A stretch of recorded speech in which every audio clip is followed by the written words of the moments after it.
Вы смотрите актуальное интервью в студии Валерия Наумова. Здравствуйте. 26 июля НВК «Саха» организовала телерадиомарафон «Вместе мы сила» для сбора пожертвований пострадавшим от ЧС в Верхоянском районе из села Себян-Кёль Кобяйского УСа. Помимо этого в Якутске открыты пункты сбора гуманитарной помощи для пострадавших.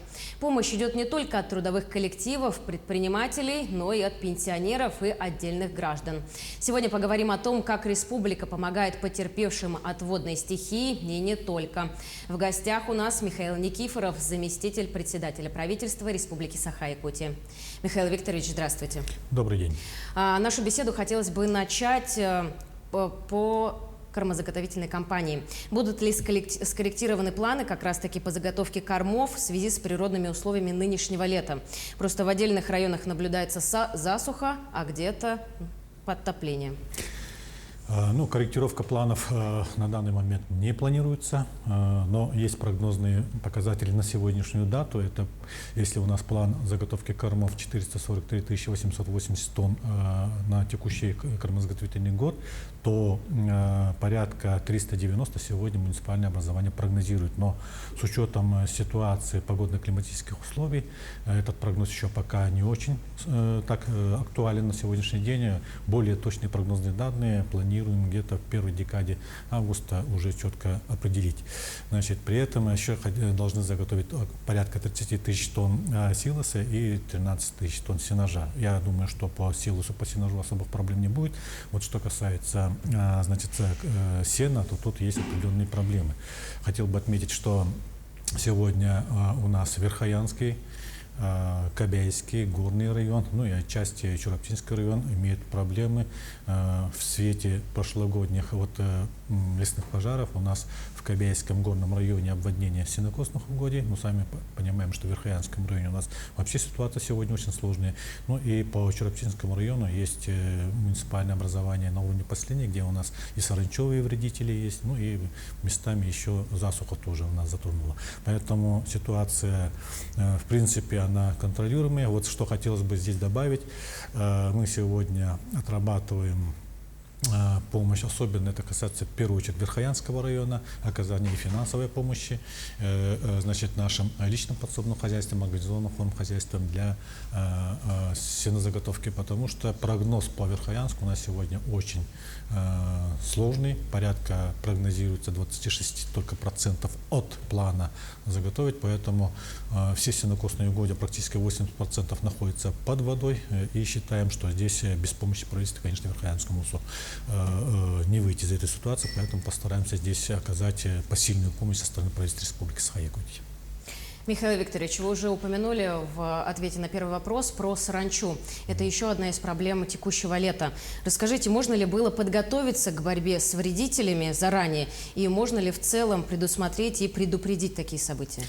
Данная работа, она у нас проводится ежегодно. Во-первых, у нас федеральное государственное бюджетное учреждение, филиал Россельхознадзора, каждый год проводит исследования. В 2021 году они провели исследования и выдали всем муниципальным образованиям, рекомендации по борьбе с вредителями саранчевыми. И хотел бы отметить, что порядка 23 тысяч гектаров с муниципалитетами было, в принципе, обработано в этом текущем году. Но при всем при этом, в этом году повторно тоже проводились наблюдения, и в некоторых наших муниципальных образованиях порядка 850 га у нас действительно ситуация по саранчевым очень сложная. Это касается в первую очередь Усялданского, Чураптинского, Мегино-Кангаласского районов.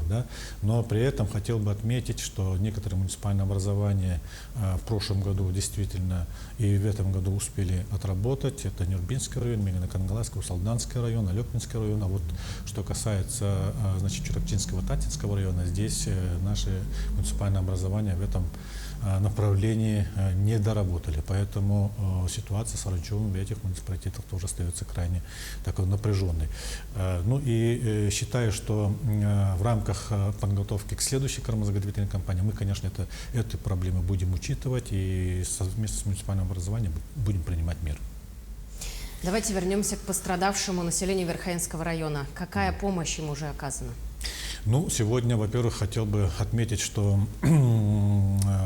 обеспечение, в первую очередь, обеспечение продуктами питания. На первых порах, значит, была заявка со стороны муниципального образования Верхоянский район порядка 13,3 тонны, значит, продовольственных товаров заявка, которая была, в принципе, очень оперативно отработана со стороны Министерства Арктики и акционирующим Якутопторг. И, в принципе, эти продукты уже доставлены на местах. Если этого не хватало, то уже из завезенных, значит, запасов Якутопторга мы уже предоставляли, значит, местному населению. Сегодня дополнительно еще поступило порядка 13,7 тонн, значит, заявок со стороны муниципальных образований. Данный вопрос отрабатывается. Здесь бы хотел бы отметить, что часть продуктов, значит, у нас порядка около 20 тонн, они, значит, перевезены вертолетами МЧС. Верхоянский район, и сегодня они без проблем обеспечивают. Это первое. Второе, что касается наших сельхозтоваропроизводителей. Здесь, конечно же, в первую очередь мы сейчас со стороны правительства республики прорабатываем вопрос финансовой помощи нашим сельхозтоваропроизводителям, личным подсобным хозяйствам, организованным формам хозяйств для нужд сенокошения. Здесь, как я отметил, проблемы у нас имеются, поэтому без нашей помощи здесь не обойтись. Второе, уже вертолетами Ми-26 доставлено 8 тонн комбикормов. Сегодня Верхоянский район, это уже опережающее. Рассматриваем вопрос доставки, значит, других концентрированных кормов. Здесь идет подсчет и объемы. Ну и, соответственно, постараемся, значит, эти вопросы буквально в ближайшие дни решить. Значит, в части особенно финансового обеспечения. Далее, сегодня принято решение, значит, со стороны правительства республики о завозе строительных материалов. Опять же, здесь определен оператор, это в лице акционерного общества Якутопторг. Они будут доставлять туда пиломатериалы, ну и те материалы строительные, там краска и так далее и тому подобное, чтобы, значит, местное население успело подготовиться к зимнему сезону, значит, к зимнему сезону, отремонтировать свои дома, ну и хозяйственные постройки. Ну и ряд таких работ ведется вот со стороны жилищно-коммунального хозяйства. Здесь у нас тоже есть определенные такие моменты, особенно это по углю, потому что уголь, часть которой была уже доставлена в Верхоянскую область, она попала под подтопление, поэтому идет дополнительная, как бы, доставка угля и просушка угля в том числе. Ну и, соответственно, по другим направлениям тоже ведется работа. Сегодня вот по социальной помощи, значит, ведется реестр. Сегодня со стороны населения идет заявочная кампания через госуслуги, значит, более 4 тысяч уже населения уже заявилось на материальную помощь, поэтому вся работа ведется. Сегодня оперативный штаб возглавляет министр Арктики, значит, Черноградский Владимир Николаевич, ну и это оперативный штаб, значит, под руководством первого заместителя Садовникова Дмитрия Дмитриевича вся эта работа контролируется и работа ведется. А что насчет северного завоза грузов в арктические районы? Как он проходит? Ну, северный завоз – это самая такая у нас актуальная тема. Нету, наверное, в стране субъекта, как Республика Саха-Якутия, с таким трудным логистическим северным завозом. Поэтому мы каждый год к этому готовимся очень серьезно. Сегодня, конечно же, есть проблема инфраструктуры в арктических наших районах, особенно это касается в первую очередь нефтебазового хозяйства, потому что во всех 13 муниципалитетах северных арктических районов у нас нефтебазовое хозяйство остается очень сложной, износ очень большой, поэтому это первая такая проблема. Вторая, естественно, каждая логистическая схема, которая у нас работает, ну, как бы в отработанной схеме, но при всем при этом природно-климатические условия у нас каждый год выдают свои коррективы по Янской группе районов, по Индигирской группе районов, по Колымской группе районов. Ну и, соответственно, наши речные порты, это по Тикси, значит, Зеленый мыс, они тоже встречают некоторые такие проблемы.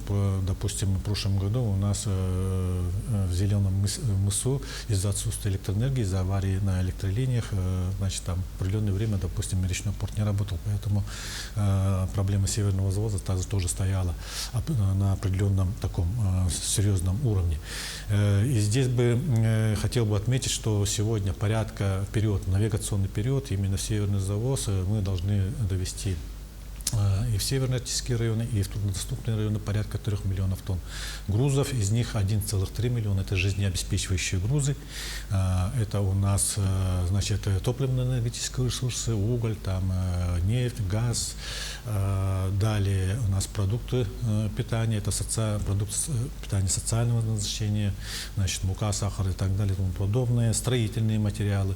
Вот. В этом отношении, ну, считаю, что первый этап вот, по ближайшим рекам, значит, она прошла более успешно, с того, что у нас и вода, в принципе, находится на нормальном уровне, поэтому река Вилюй, река Амга, в принципе, значит, прошла все нормально. Сейчас уже этап идет по северным арктическим районам. Что касается социально значимых продуктов питания, здесь у нас, в принципе, завоз уже идет. У нас теплоходы Магдебург и, значит,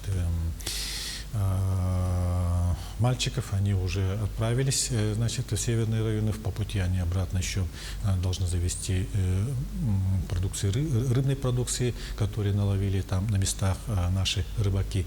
Ну и, соответственно, готовится еще завоз со Санкт-Петербурга. То есть мы в этом году постараемся попробовать Северный морской путь. Значит, наш корабль сейчас находится там, и сейчас идет загрузка, значит, продуктами питания и товарами, значит, строительными товарами. Мы считаем, что, в принципе, северный завоз, он должен быть исполнен, предпосылка к этому имеется. Здесь бы хотел бы еще добавить, что республика у нас один из таких инициаторов по закону о северном завозе.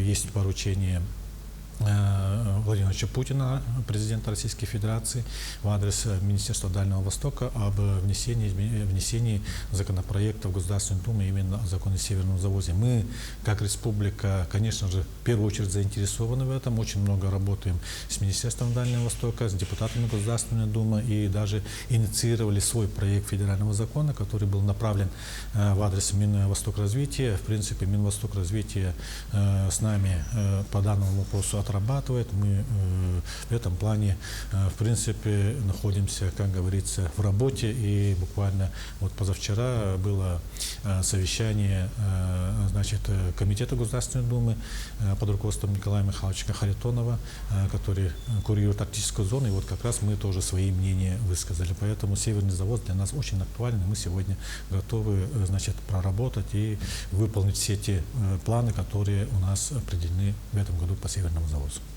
Михаил Викторович, и в конце нашей беседы коротко хотелось бы спросить, как обстоят дела с предпринимательством региона в условиях санкций? Какие отрасли оказались наиболее уязвимыми и как может справиться бизнес, сообщество с возникшими проблемами?